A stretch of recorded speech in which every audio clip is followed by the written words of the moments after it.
Hello beautiful people, welcome back to my channel. Today I'm going to be talking about fitness myths, nutrition myths, all the sort of common things you see on Instagram, and explaining to you why you should not do them, why they don't work, why they are myths. But before we jump in, I just wanted to let you know that I have recently opened up more coaching spaces, so if you want to find out more information about what I offer, head to the link in my description. That'll take you to my website, and I'll also pop a link down below for the coaching inquiry form. It'll just take 5 minutes to fill in. You have the option of booking a consultation call with me, and we will get you looking flawless in no time if you sign up. So starting off with men, like just nice and simple, men and women need to exercise differently. No, we are human beings, we have the same muscles, and like we can do the exact same things. I love to deadlift, men love to deadlift. Like you don't need to like just pick up your 2 kilogram dumbbells, fling them about and hope that's going to be what you need. Women can strength train, you can do weightlifting the same as men. Yes, there are slight differences in the way that our anatomy is, how our hormones are. So for example, men will build muscle a lot quicker than females because they have high testosterone levels, which is key to building muscle, like the rate that you do it as an individual. But obviously some women have higher testosterone levels than normal, which means they'll build muscle a lot quicker as well. So yeah, that's a super quick one. I just wanted to clarify, men and women do not have to train differently. Like yes, in some ways females may be more likely to train their glutes than males. So like females may want to work on their glutes, their bum, 2 to 3 times a week, whereas males may only focus on it once or twice. So there are slight differences there, but that's not just gender specific, that's individual specific. People have different goals, different things they want to work towards. So like if you enjoy and want to build a bigger back, you're going to do more things focusing on your back than you are on your chest or your biceps or whatever, you know. So it's not just gender specific sort of that you have to do different things. It's literally individual specific, what your goals are and how your body naturally is. So for example, some people have much bigger traps, so like around their like neck and shoulders there. Some people will naturally have bigger quads, so they might not train them as frequently. It's just how it is. So don't panic thinking females can only do this and males can only do that. Do whatever the hell you want, whatever you enjoy doing, do it, because any movement is better for your body than none. And now we are going to move on to a classic, spot reducing fat. You cannot spot reduce fat. I'm just going to put it out there, it's just straight. You cannot spot reduce fat. When you're in a calorie deficit, that is what you need. That's how you achieve fat loss, by being in a calorie deficit. So your body is using more energy than you're giving it. When you're losing fat, your body will do it at its own rate. So some people, like, as humans, the fat on our body sits completely different individual to individual. So for example, I hold a lot of fat in my lower body and around my stomach, like around my mid area, but I don't really hold much on like my shoulders, my arms and things.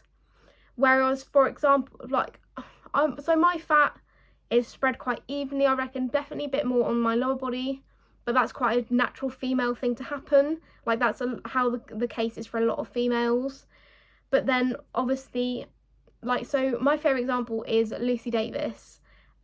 She has a phenomenal body. She's super muscular, but she's got abs, and people, it's like, how do you lose the weight? How did you lose the fat on your abs to have visible abs? And she's like, that's just how my body holds fat.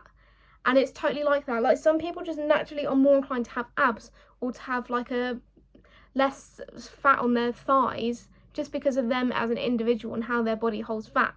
Like females in general are more likely to hold fat on their lower body, whereas males it's more likely to be on their mid area, on their stomach, hence the beer belly sort of idea.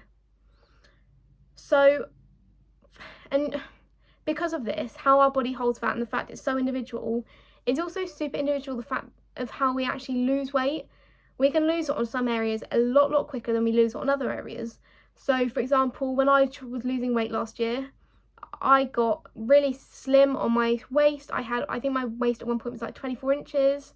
I had my collarbones stuck out like crazy. I had really skinny arms, but I still had a lot of fat on my lower body. And it's like, that's just how it is.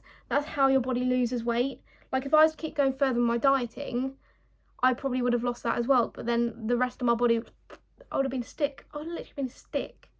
So your body will just naturally lose fat as and where it wants to. It's not like you can do an ab workout and be like, yes, I'm instantly going to lose fat on my stomach, or do a glutes workout. Oh, I'm definitely about to lose like 2 pounds worth of fat on my bum. That's not how it works, unfortunately. If only it was, that would be lovely. But you cannot spot reduce fat. I hope that makes sense. I feel like I'm talking really quickly and sort of a bit jumbled, but some of these things just really like get on my nerves, and I just want to make it clear. So of course, if you have any questions whilst I'm going through all this stuff, please pop them in the comments below and I will answer them as soon as possible. Because like, even if you're not going to get a coach or a PT and you're just focusing on doing everything by yourself, I want to make sure that you have that information available to you so that you don't make mistakes and you don't like sort of build a bad image of yourself and of food and of exercise. Like, you should do exercise because you enjoy it. You shouldn't just be doing exercise because you want to lose weight and therefore doing exercise helps you get into a calorie deficit. But the moment the moment you've lost weight, you're gonna stop doing the exercise. Movement is good. Please move. I feel like it's gonna end up being like my motto or something, like move. Do any movement that you enjoy. Please, love it. Make it part of your lifestyle. Just do it. Like, even if I'm pretty sure I said this the other day, or isn't it in a TikTok that I posted? Like, don't feel like you have to do HIIT training because everyone else on YouTube is doing HIIT training. You could do dance videos, you could go for a run, go for a walk, do strength training, do CrossFit. You could literally do anything. It's not like, just find something that you enjoy, experiment, have a bit of fun with it. Go to like a Zumba class. Obviously you can't really do that at the moment with COVID and lockdown, but you know, there's like YouTube videos where you could do Zumba, you could do just dancing to your favourite songs, your musicals and stuff. So next one, 3. This is like, I've got 4 myths that I'm covering today, and this is number 3, cutting carbs and keto.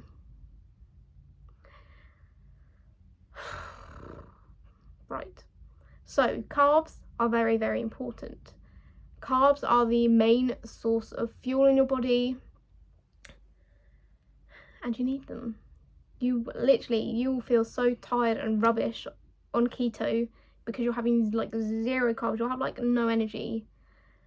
And yes, people may tend to lose weight on keto at the beginning. I mean, you might lose weight on keto in general just because, 1, you're putting yourself into a calorie deficit by cutting out carbs. But I mean, to be fair, like, again, it's like you could cut out carbs and lose weight, but you're instantly going to put carbs straight back into your diet, probably binge on them because you've missed carbs so much since being off them, and then you're going to put the weight back on, or you're not going to be able to maintain as low a weight as you were. You're going to put some weight back on. So I think it's just generally better to eat a balanced diet of all the foods that you enjoy, so you can actually maintain all the hard work that you've put in for the last however long, years, months, however long.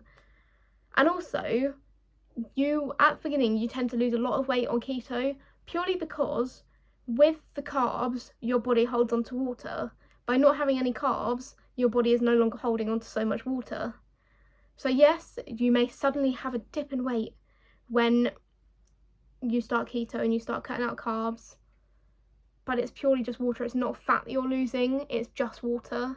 And the moment, again, as soon as you start eating carbs, you're going to be holding on to a lot more water and your weight is going to, and then you're going to be really fucking depressed and you're like, fuck it, let's just do whatever we want, I don't care anymore, I'm just going to go eat a massive Domino's pizza, I'm going to have like the world's biggest bowl of cereal, I'm going to eat like a whole loaf of bread. you know? So please avoid cutting out carbs. Similarly to that as well, oh, I didn't even plan to talk about Weight Watchers and Slimming World in this, but oh, they infuriate me. Like, I get that they work for some people, but I just think it builds a bad relationship around food. If you're being like, yeah, sorry, you can have a banana, but the moment you mash it, that's like 4 sins. Naughty, naughty, can't have it. Must have it whole, even though it's the exact same fucking food. And also, like, I just think it's like when, like, I know a lot of people love corn nuggets, and people were like raving about corn nuggets because they were like sin-free. They were like a free food, you could eat as many as you wanted. And then Slimming World realised, oh shit, everyone's eating corn nuggets. We need to like up them to like, I don't know, I think it's like 1 cent each or something. And I'm like, why? Just enjoy the foods you want. Like, that's why I think, like, that's why I try and teach my clients so much about actual nutrition, portion sizing, macronutrients, which is your protein, fats and carbs, and also micronutrients, because life isn't just about protein and fats and carbs. Like, you actually need your micronutrients, so your minerals and vitamins, to survive and for your body to function. So, as you can tell, I'm quite passionate. I'm quite passionate about this stuff, and it just really frustrates me. Like, as someone who's sort of experienced that sort of side of things, so actually being on the other side of it and being tempted by Slimming World, God forbid. You know, look, I've brought these like bloody Boom Bod things, which I'm going to talk about in a second. I've spoken about I've tried Boom Bod. It was horrific. I've prayed to spot reduce fat, and I've never actually tried like cutting carbs or stuff. But I totally get what it's like to be on the other side of it, and I just hate it because it makes you feel so vulnerable to all these things. Which is why I'm trying my best to educate people and actually share any knowledge that other people are spreading as well, because it's so important that people actually just know exactly what they're putting into their body and what they need to do for their body to function properly, you know? And then lastly, I just hinted at it, we are going to be talking about Boom Bod, all the sort of weight loss shakes and stuff, and oh my god, these infuriate me. Similarly to Weight Watchers and Slimming World, because they teach you nothing about portion control, they teach you nothing about nutrition at all. They just tell you, oh, have this shake, have 3 of these shakes a day, you're good to go, you're going to lose weight, it's going to fall off, woohoo! But what do you do after? What do you do after you lost that weight? You can't live off these shakes for the rest of your life, and you certainly can't maintain your weight once you come back from them, because you're just going back to your old lifestyle, how you exactly used to eat food. And no doubt you've missed real food so much, you're just going to go bonkers. You're going to get pizza and Chinese and Indian and fish and chips. You're just going to go crazy. And then you're going to be like, sorry, why am I gaining all my weight back? And the universe literally be like, we fucking told you so. So please, I know they're tempting. Like, I've been attracted to them before, I've bought them before. I remember having Boom Bod when I was like 16, 17, hiding it in my bedroom, praying that my parents wouldn't find it, in the hopes of just trying to lose a bit of weight, even though I wasn't even that big in the first place. But, you know, it's in the past. I've learnt now. I'm officially like qualified in nutrition and training and fitness and all the good stuff. And I literally cannot even believe that I went through that point. But, you know, it's all about foresight. It's foresight, hindsight. Hindsight, I think it is, yeah. It's all about hindsight, okay? I've been there, I've done that, I've come out the other side of it, and I've realised, what an idiot. That was a waste of 20 quid. And that's cheap for some of them as well. So, I hope I've made some slight sense on this, because I feel like I've just sort of rambled. I didn't really have a plan. I just had some ideas that I wanted to talk about, and I've gone from there. But if you did enjoy this video, please like, share, subscribe to my channel if you haven't already, because I know a lot of people that have been watching my videos are not subscribed, which is quite rude. But anyway, of course, as well, comment down below what you want to see next and any questions that you have from this video.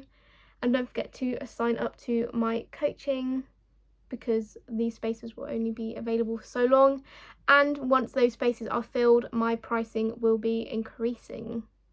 I'll see you next week.